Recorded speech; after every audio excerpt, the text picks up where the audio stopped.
தொப்பூர் ஜெயலட்சுமி பொறியியல் கல்லூரியில் மாபெரும் இரத்த தான முகாம் மற்றும் கண் சிகிச்சை பரிசோதனை முகாம். தருமபுரி மருதம்நெல்லி பாலிடெக்னிக் கல்லூரி, ஜெயம் கலை மற்றும் அறிவியல் கல்லூரி, தொப்பூர் ஜெயலட்சுமி பொறியியல் கல்லூரி, ஆதி ஃபவுண்டேஷன் இணைந்து நடத்திய மாபெரும் இரத்த தான முகாம் மற்றும் கண் பரிசோதனை முகாம் தொப்பூர் ஜெயலட்சுமி பொறியியல் கல்லூரியில் நடைபெற்றது.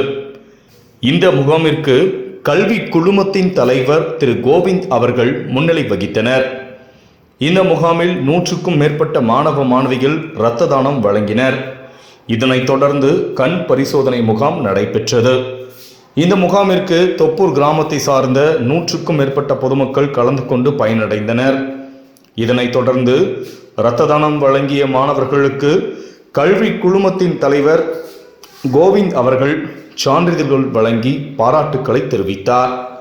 இரத்த தான முகாமுக்கான ஏற்பாடுகளை ஜெயலட்சுமி பொறியியல் கல்லூரி முதல்வர், துணை முதல்வர் மற்றும் ஆசிரியர்கள் செய்திருந்தனர்.